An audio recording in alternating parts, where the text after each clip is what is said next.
Immediately yields back. The gentleman from Texas is recognized. Thank you, Mr. Chairman. So this markup is about Hunter Biden. It's not about President Trump. I keep hearing my colleagues on the left talk about President Trump and that no one is above the law, and I keep hearing this argument ad infinitum. I guess what they mean is that no one is above the law except for when it comes to President Biden's son, Hunter. And Hunter Biden should not be given special treatment. He defied congressional subpoena and should be treated like others who have done the same, plain and simple. See, Hunter should not be treated with kid gloves. This man is 50 years old, literally. He's a grown-ass man.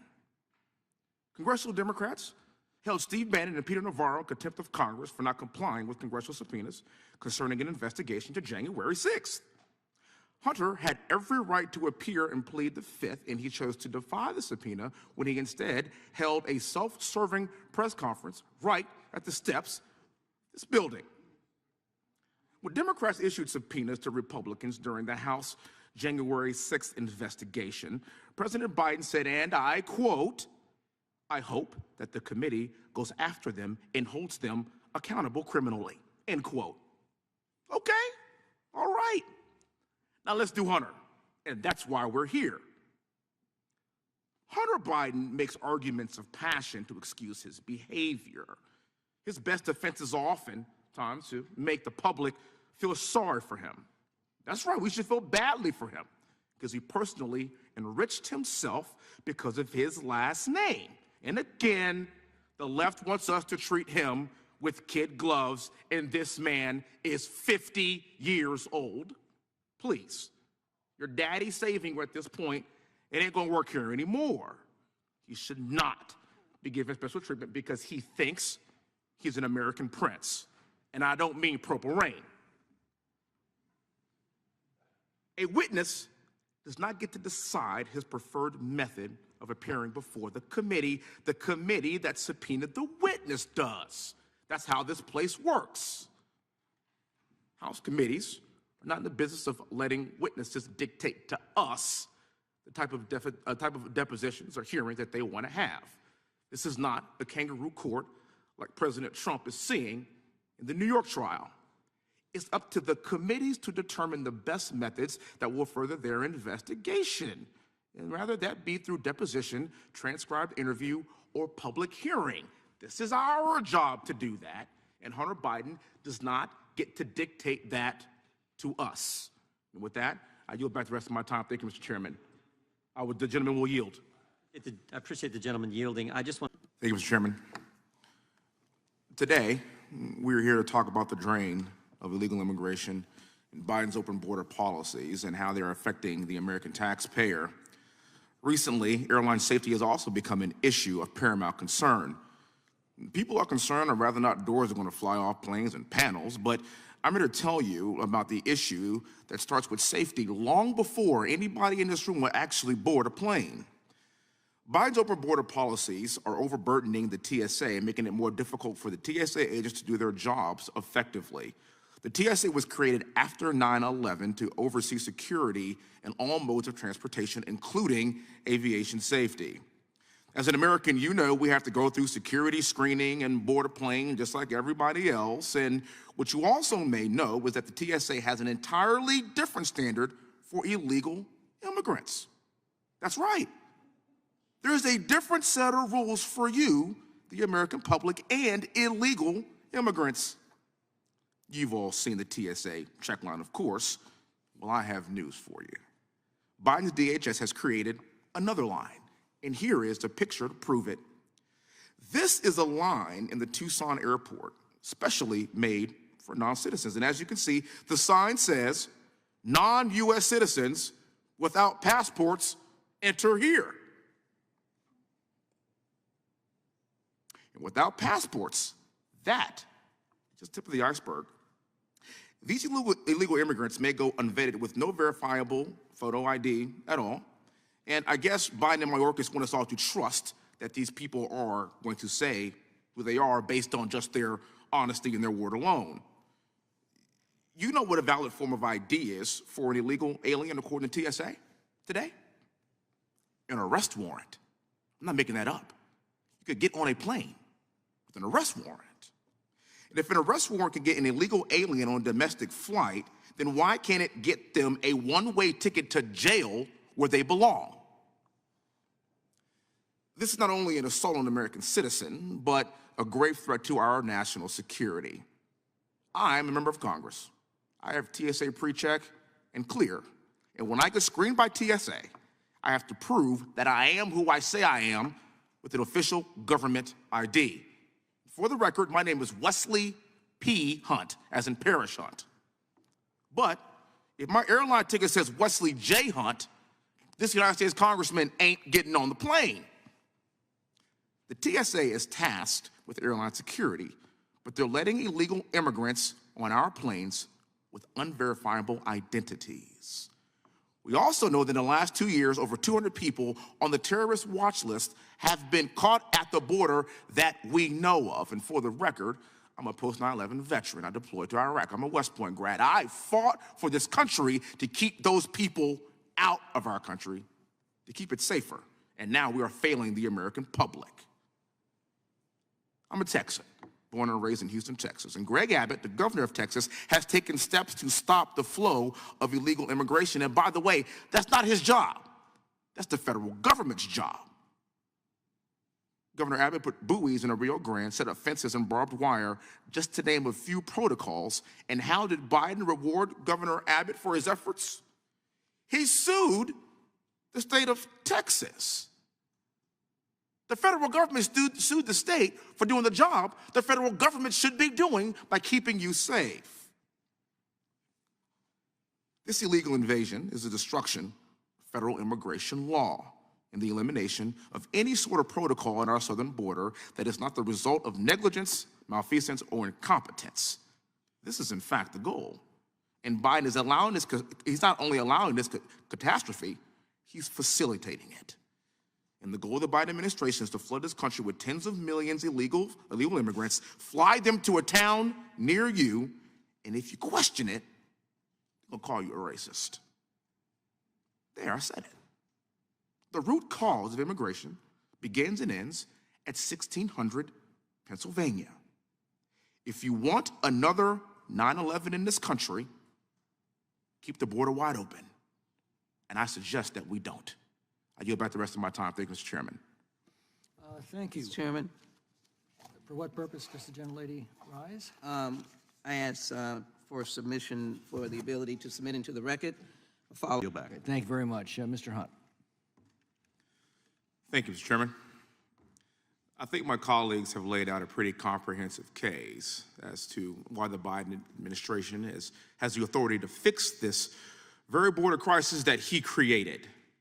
And how did he create this border crisis? By rescinding President Trump's executive orders.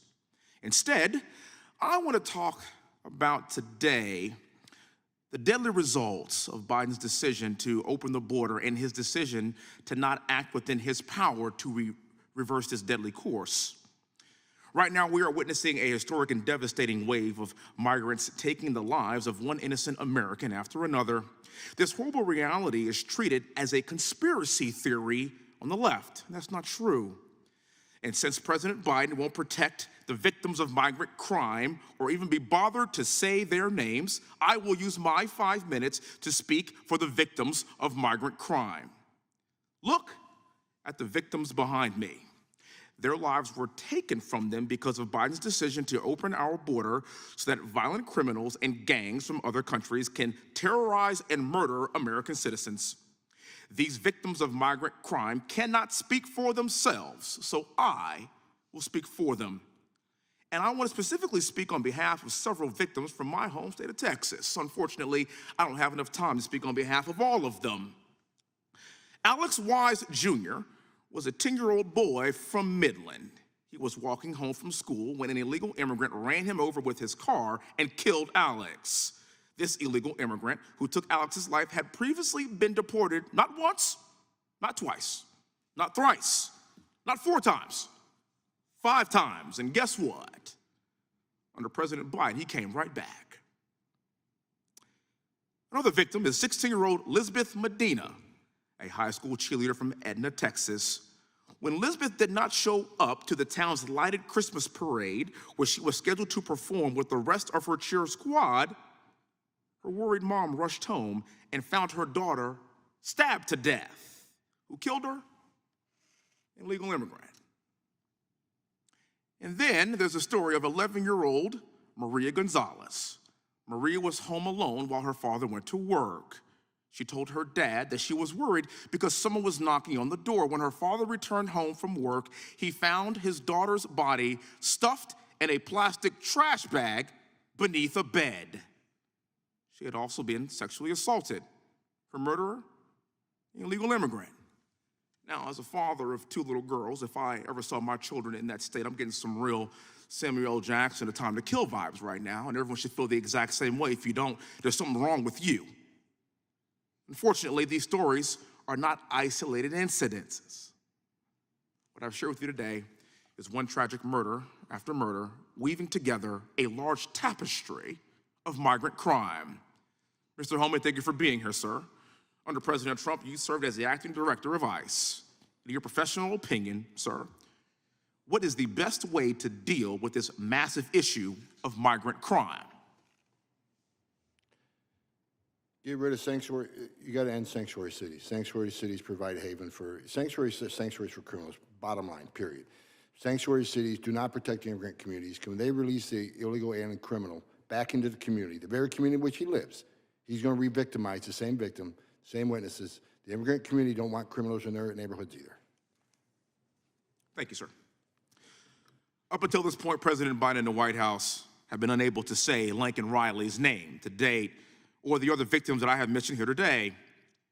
But they have no problem with uttering no and comment when it comes to Lincoln Riley's murder. Let me lay this out for everyone. But for Biden's open border, Lincoln Riley would still be a Georgia college student. But for Biden's open border, Alex Wise would still be able to go to middle school.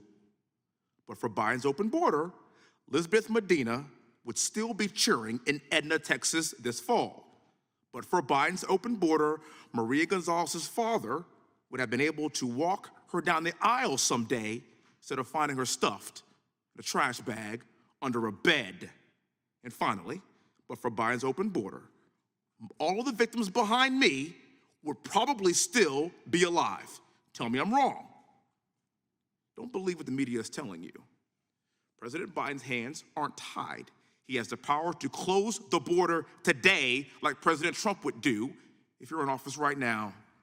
All he has to do is reinstate the policy set forth by President Trump a few years ago. Mr. President, we're waiting. Enough Americans have already died. And with that, I yield back, and thank you, Mr. Holman, for being here, sir. Thank you for your service. Thank you, gentleman. Yields back. Representative Wesley Hunt. He serves as U.S. Representative for Texas 38th Congressional District. He was first elected in 2023 and serves on the House Judiciary Committee, as well as the House Subcommittee on the Constitution and Limited Government. He received his Bachelor of Science from the United States Military Academy at West Point. After serving 8 years in the United States Army, he attended Cornell University, where he obtained a Master's of Business Administration and Public Administration and Industrial Labor Relations. You're a busy guy. We're honored to have you. Thank you very much. Thank you, sir. Congressman Hunt, proceed. Thank you, Chairman Durbin and Ranking Member Graham, for having me here today to speak about voting rights in America, the country that I love dearly. More importantly, I'm here to talk about the left's soft bigotry of low expectations. Because it's the Democrat Party, not the Republican Party, that thinks so little of Black America as a people of color that they make the case that being Black in America means we can't obtain a government ID to vote. And that's not only a ridiculous assertion, it's demeaning and it's insulting. When it comes down to it, many of my colleagues on the left like to pretend that we're still living in the 1950s. Well, we're not. I've got some good news for you. It's 2024, and I know what year it is because I've been Black for just over 40 years. And I'm also the son of a retired lieutenant colonel who grew up in the segregated South. You see, my parents grew up in a Jim Crow South in the 50s and 60s in New Orleans, Louisiana. Their next generation, my parents had 3 kids, my sister, brother, and I, all went to West Point, all three of us. We all served our country in combat. And I sit before you today as a sitting United States congressman in a district in a suburb of Houston, Texas, that's a white majority district, that President Trump would have won by 25 points, and I won by almost 30 points. And that doesn't happen unless we've made some incredible progress in this great nation. Now, my colleagues on the left like to say that common sense voting laws, including requiring a government-issued ID, are racist, discriminatory, and burdensome. Do you know what my father had back in the 40s and 50s before it was even cool? A government-issued ID. And continuing in his footsteps, I too have multiple government-issued IDs, and while that might be shocking to many people in this country, people may ask, how does that happen? It's very simple. It's personal responsibility for all Americans in this country, regardless of what you look like. Sitting with me today is my global entry card, my military ID card, my Texas driver's license, my Texas license to carry, because that's how we roll in Texas, my congressional card, and of course, the good old-fashioned American passport. What sorcery is this? What am I, the Black Houdini? How was I able to pull off the impossible and attain not one, not two, not three, but 6 government-issue IDs? Personal responsibility in this country. I fought for this country as an Apache helicopter pilot to protect free and fair elections, and having a government-issued ID isn't racist, it's American. You need to have an ID to drive a car, to check into the airport, open a bank account. You need an ID for basically everything to be a responsible adult in this country, except for voting, apparently, according to the left.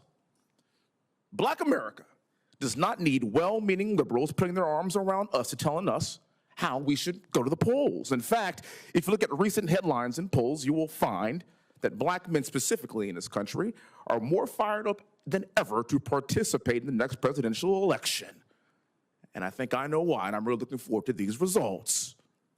For the record, in the 2022 midterms in Georgia, it proved that election integrity and ballot accessibility can be achieved hand in hand. After the 2020 election, Georgia passed a voter election integrity law, and subsequently, the Department of Justice filed a lawsuit against the state of Georgia alleging that the Georgia law is discriminatory and aims to restrict citizens from voting. President Biden even called this law, and I quote, Jim Crow 2.0. Really? In my humble opinion, referencing Jim Crow for common sense election integrity laws is offensive to those who actually experienced Jim Crow, like my parents and their parents before them. In fact, the law wasn't discriminatory at all, because in the 2022 midterms, Georgia voters shattered voter turnout records across the state. And despite that record-breaking turnout in Georgia, the DOJ lawsuit is still pending. I suspect that it's because that record-breaking turnout resulted in a Republican governor being elected in Georgia, but I digress. I'm going to say the quiet part out loud, which I tend to do. I have a lot of respect for John Lewis, but the John Lewis Voting Rights Advancement Act is not about protecting voting rights. It's about solidifying Democrat power nationally.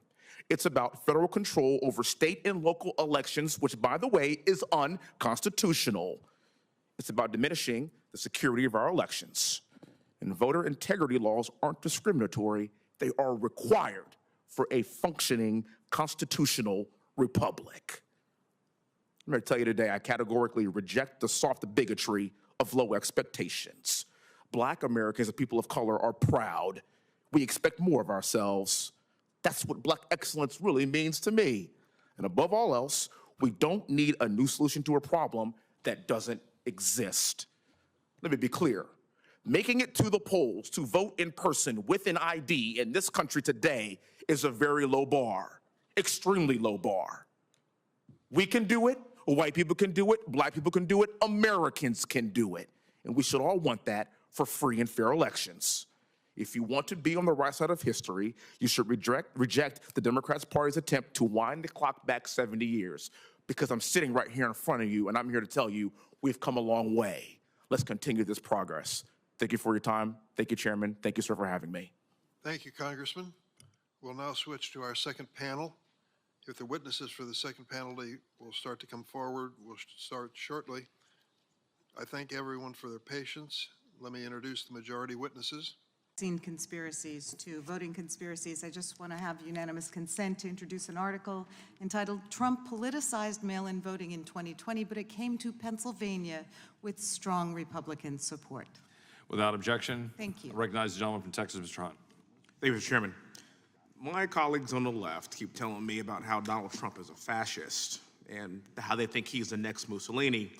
And what we experienced during the pandemic from Democrat governors and local leaders with their hypocritical and unscientific policies is the closest thing you'll ever see to fascism in the history of this country. They told us to stay in our homes. They told us not to go to church. They told us not to attend funerals and only leave our homes for what they deemed to be essential travel. And when we rightly questioned the efficacy of their decrees, they told us to trust the science. Well, I'm about to show you what real fascism looks like. I'm about to show you what their science really looks like. During the pandemic, something struck me. People weren't allowed to use jogging or biking trails, even in my hometown of Houston, Texas. And speaking of Houston, our Democrat mayor ordered around 500 basketball nets removed from public courts because, God forbid, anyone have any fun outside to get essential vitamins and fresh air. Skate parks were filled with sand in California, so people couldn't play outside and again get fresh air. In Malibu, paddleboarders were arrested for the crime of paddleboarding alone in the middle of the ocean. However, one group of people were exempt from lockdowns, from mandates, and apparently from the virus itself. Now, I'm of the opinion that this group of people should have their blood tested because who knows? Maybe they had the cure before we had the vaccine. And I think you know what group I'm talking about. That's right, I am talking about the righteous George Floyd protesters. According to one political article, these protesters risked their health and their life for, quote, the health of our nation. And do you remember those same health professionals telling us to stay home or else you're gonna kill grandma? 1,000 of those same health professionals signed a letter saying, don't shut down protests using coronavirus concerns as an excuse. Interesting, as an excuse. People lost their jobs and their livelihood in this country because they chose not to take the vaccine. People weren't allowed into restaurants because they didn't show their vaccine papers, their vaccine card. Our schools were shut down and our children were sent home. The result? Youth suicide rates increased dramatically, and children lost years of education that they'll never get back. Dr. Ladapo, thank you for being here, sir. Yes or no, in your professional medical experience and Harvard education, as the Surgeon General of Florida, are Democrats and liberals immune to COVID-19? No, sir, to the best of my knowledge. A follow-up question to that. You set Florida's response to COVID-19, and how would you explain bodies not piling up in Los Angeles after the George Floyd protests? For one, there was very, very, very little transmission outdoors. That was a major part. Most of the protesters, from what I saw, were young people that probably also contributed, but there was almost no transmission outdoors. And it broke my heart when they pulled the basketball hoops in the playgrounds that I was taking my kids to in Los Angeles. I mean, I could have, I'll stop it there, but broke my heart. Thank you for your response. Much like the vast majority of liberal policies, this rule's for thee and not for me, and apparently that also applies to COVID lockdowns and mandates. It was okay to make exceptions for when the left believes was a righteous cause. The left said it was safe for 100,000 people to protest, 100,000 people in the middle of a pandemic, but they were giving you grief for letting people sit on the beach or paddleboard in the middle of the ocean. Why? Because in the case of the George Floyd protest, it was a righteous cause in their opinion. And by the way, it wasn't just protest, it was rioting, it was looting, it was attacking and burning a police station in Minneapolis. It was rioting in front of the White House to such an extent that President Trump had to be ushered into a bunker. And all this was acceptable because it was deemed righteous by the left. Speaking of righteous causes, let's take a look at Black Panther. I'm sorry, that's Kunta Kinte. I'm sorry, Nancy Pelosi, Wakanda Forever. This is the absurdity of the COVID-19 lockdowns, liberal mandates, and of course, even a little cultural appropriations. This is very ridiculous. We must never allow something like this to ever happen again in this country. It's why we have a constitution in the first place, to protect us from the exact type of government overreach that we saw during the pandemic. No matter what side of the political aisle that you find yourself, you should always be on the side of freedom and preserving our rights via the Constitution. And that's why many of us walked away from the pandemic and the protests that followed, asking the question, were the COVID restrictions really about public safety, or were they about winning an election? You decide. Thank you for being here. I thank the gentleman from Texas. I'll now recognize the gentleman. The gentleman from Virginia is recognized? Or do you, no, gentleman from Texas is recognized. Thank you, Mr. Chairman. When a Democrat gets convicted of a crime, it's called political retribution. When a Republican gets convicted of a crime, it's called justice. This is the justice system that the American people have seen and come to expect over the course of the past few years. Soviet-style show of trials to persecute political enemies. I keep hearing my colleagues on the left say, no one is above the law, and Trump is being treated like anyone else would be. But we're talking about Trump's conviction only. But is that true? In American justice system, we do find that we target, then look through the entire life of history to find a crime, any crime that can be used against them, and then contort the law to convict that target. That's what the Manhattan DA Alvin Bragg did. And how do we know this? That's what he campaigned to do. Do you know who else campaigned on that? Letitia James. And then they delivered on their promises. And the number 3 guy in the Department of Justice, Matthew Colangelo, even left a high-profile job, as you just articulated, ma'am, in the DOJ to work for a local DA's office with Alvin Bragg. That's weird. So from now until Election Day, Democrats will keep calling President Trump a convicted felon, and that's because Alvin Bragg delivered for his team. Now, we're talking about a man in President Trump who is the most investigated person in our country's history.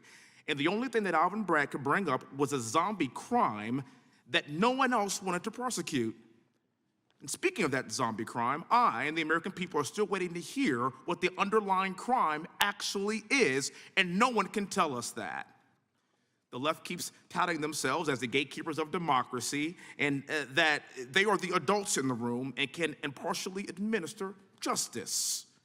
I know this doesn't have to do with the Manhattan DA's office. I understand that, but I'd like to highlight a few political prisoners of the Justice Department.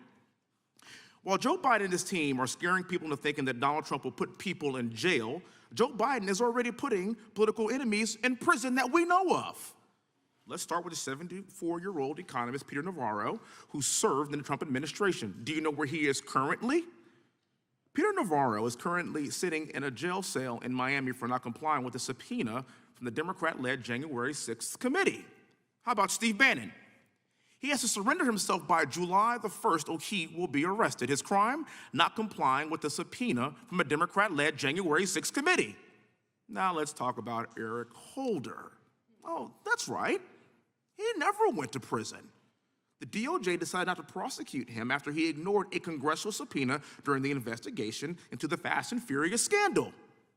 Does anyone find that hypocritical? Because Lord knows I do. And what about the Attorney General Merrick Garland? He was just held in contempt by the House yesterday. And how many Democrats are going to jump on the side of Lady Justice now? I have a prediction. Nobody. In our 250-year history, we haven't had this problem until Joe Biden was sworn in office, but now we're witnessing the Democrat Party persecuting and jailing their political opponents, including the former president, our party's nominee, and likely the 47th president of these United States of America. Biden is right when he says democracy is on the ballot this November. The only problem is that Joe Biden is on the wrong side of history. I hope and pray that Alvin Bragg and Colangelo will show up to testify before this committee next month. We've asked them, and we shall see. Because the American people deserve oversight, we deserve better, and we deserve accountability. I know it's been a long day for you all, but thank you so much for being here. I really appreciate it, and I yield back the rest of my time. Thank you. Thank you, Mr. Chair. Thank you, Director, for being here today. I know it's been a very long day, busy day on Capitol Hill, and also I want to apologize in advance if there's any repetitive questions from me. But I have to ask, given that our sitting president resigned from the campaign on Sunday and the Secret Service Director resigned yesterday, you don't plan on resigning anytime soon, do you, sir? No, sir. Good to go. Earlier today, you told this committee that you recovered 8 bullet cartridges from the roof next to the shooter. And given that testimony, I have 2 questions for you. How many shots were fired at President Trump, and how many shots were fired in total of the entire day? I know I keep hearing 8, but were there any more that were unaccounted for? The best information I have right now is 8 shots. As to the sequence, I'm not sure I have that sitting here right now. As I said to the chairman, I'm going to go back to my team and see if we've got that nailed down yet, and if we have, I'm happy to share it with you and the rest of the committee. Please do, sir. Thank you very much for that. You also mentioned that the shooter used encrypted messages to communicate. Specifically, do you know what apps or what apps that he was using to communicate, and can you confirm if he was communicating with any foreign nationals through the encrypted messages? So as to the names of the apps, I don't have that right here in front of me. As far as communicating with any foreign actors, I'll say 2 things. One, we haven't, as I think I've testified before, but we have not, at the moment at least, identified any accomplices or co-conspirators, foreign or domestic. Okay. So that, as to foreign contacts, of course, that's part of why we want to get access to the encrypted messages, because that might tell us whether he'd been in contact with somebody. Thank you. Let's talk about motive. I know the FBI has taken a lead role in investigating the assassination on President Trump. Your team has searched the shooter's phone, conducted countless interviews, done extensive research into his motives. As of today, July 24th, 2024, do you and your team know the motive of the shooter or have any idea on what could have driven it? Well, know and have any idea are two very different things. Okay. We do not know the motive. That is obviously one of the central questions in our investigation. And it's been very frustrating to us that a lot of the usual kind of low-hanging fruit places that we would find at have not yielded significant clues about his motive. Okay. Having said that, we have seen indications that he was interested in public figures. And that in the period around July 6th, leading up to July 13th, he does seem to have become very focused on this particular rally and former President Trump. But exactly what his thought process was in doing that, that's something that's still very much under investigation. I want to make something clear to the American people to try to help out what motive could be. And again, it's not my job to steer it, but here are some of my thoughts. I'm not sure about motive either, specifically, but I can tell you that after this assassination attempt, people on both sides have said that both parties need to tone down the rhetoric. But recently, just on Monday, in fact, President Biden called into the Harris campaign event and said that President Trump was a threat to democracy. Just take a look behind me at these photos. This is a magazine cover of the New Republic from June 2024, published just 1 month before the assassination attempt on President Trump. In a tweet explaining the cover, the New Republic said this: "Today, we at the New Republic think we can spend this election year in one of 2 ways. We could spend it debating whether Trump meets the 9 or 17 points that define fascism, or we could spend it saying he's damn close enough and we'd better fight. We unreservedly choose the latter course." Now, sir, I know you said that the FBI doesn't have a clear motive yet, and you've explained that, but in your professional experience as an investigator, do you think that language like this could radicalize someone to engage in political violence? I certainly understand the point of the question. What I would tell you is that, respectfully, I don't think it's appropriate for me as FBI director to be characterizing or engaging in public commentary on specific people's rhetoric. And that's because it's not that I don't understand why you're raising the question, but I'm saying that in my role, I have to be very careful to make sure we speak through our work and we speak through our cases and our intelligence products, not the FBI director chiming in the public square on different people's political commentary. I understand. For the record, there was an assassination attempt on an American president, and I will be asking these same questions even if it were President Biden. And my message to the American people is that we need to do better. I yield back the rest of my time, and thank you for being here, sir. I know it's been a very long day. Back, the chair recognizes Mr. Hunt of Texas. Thank you, Mr. Chairman. Today, we have family members of victims who were murdered by illegal aliens who should not have been in this country in the first place. I want to start by saying to the victims' mothers, Ms. Ngari, Ms. Morin, Ms. Nobles, and Ms. Funder, how sad I am for your loss, and I genuinely mean that from the bottom of my heart. It takes so much courage for you to stand before us today, sit before us today. It's been a very long day, and for us to hear your testimony and for us to hear your stories, it really warms my heart, and I know that there's bravery left in this country, and you represent that, you embody that.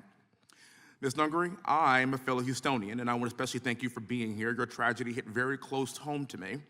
Your testimony is heartbreaking, and 2 illegal aliens walked across the border thanks to the Biden-Harris administration's open border policies. Within months of being in this country, they took the life of your young daughter, Jocelyn, which is ridiculous, and I'm a co-sponsor, and I'm also strongly supportive of the swift passage of the Justice for Jocelyn Act so that no child or parent will ever have to experience this tragedy again and sit before us in this hearing room again. Thank you for being here. Question for you as well, ma'am, if you're open to it. I would like to give you the opportunity to tell us anything that you have not mentioned in your testimony about your beautiful daughter, Jocelyn.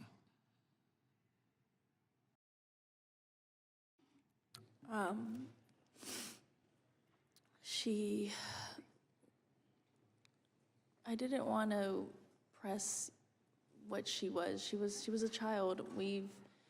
I believe all of us as adolescents have done things our parents wouldn't recommend to do.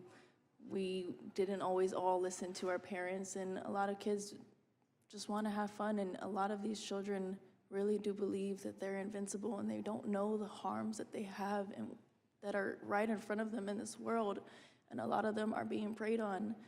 And my daughter really should have felt safe to, even if it was late at night, which she had no business doing, we know, but she should have been able to walk a couple minutes from our home and be able to safely get home without having to be lured somewhere by being the helpful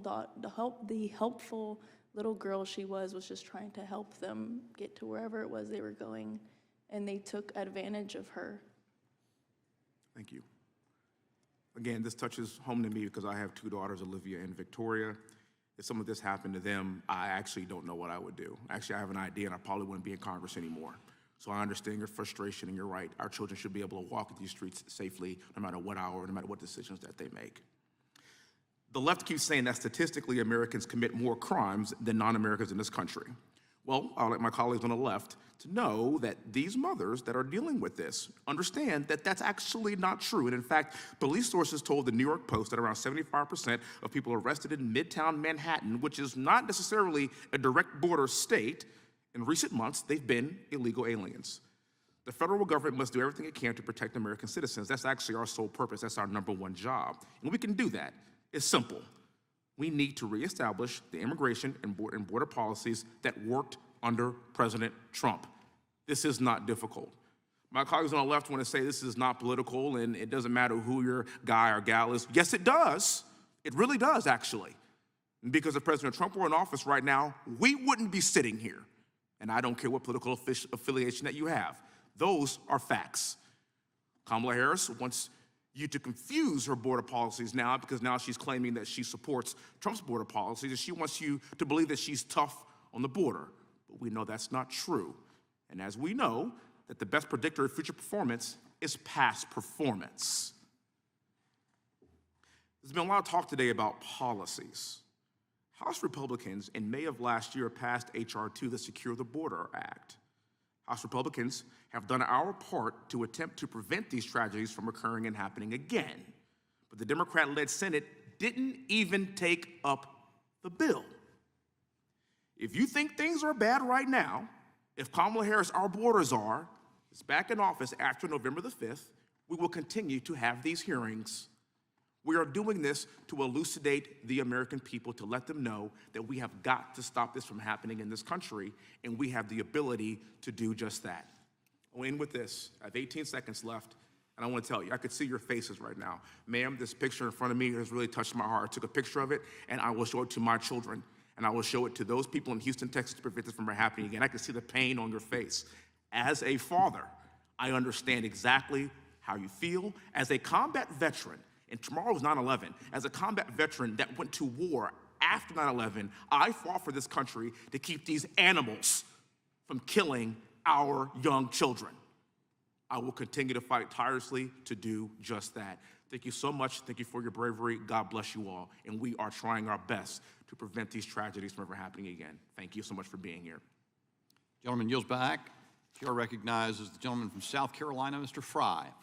Thank you, Mr. Chairman. Thank you for this hearing today, and thank you, ladies, for being here.